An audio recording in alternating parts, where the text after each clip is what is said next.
ഇന്ന് നമ്മൾ വളരെ എളുപ്പത്തിൽ തയ്യാറാക്കാൻ പറ്റുന്ന ഒരു ചെറുപയർ കറി ഉണ്ടാക്കാം.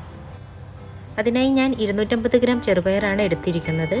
ഇത് നന്നായി ഒന്ന് കഴുകി വൃത്തിയാക്കി മാറ്റാം. ഒരു 2-3 തവണ കഴുകിയതിന് ശേഷം ഒരു കുക്കറിലോട്ട് മാറ്റാം.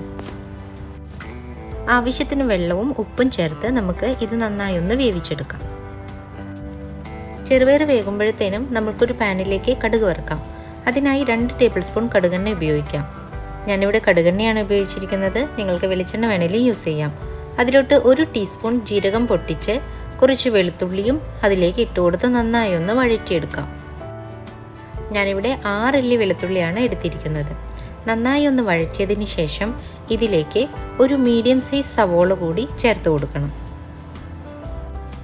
ഇനി ഇത് നന്നായി ഒന്ന് വഴറ്റി കൊടുക്കാം. ഏകദേശം 3 മിനിറ്റ് വരെ ഞാനിവിടെ വഴറ്റി കൊടുത്തിട്ടുണ്ട്. ഇനി ഇതിലേക്ക് 2 പച്ചമുളക് ചേർത്ത് കൊടുക്കാം. എരിവിനനുസരിച്ച് വേണം പച്ചമുളക് ചേർത്ത് കൊടുക്കാനായിട്ട്. ഇനി ഇതിലേക്ക് 2 തണ്ട് കറിവേപ്പില കൂടെ ചേർത്ത് നന്നായി ഒന്ന് ഇളക്കി കൊടുക്കാം.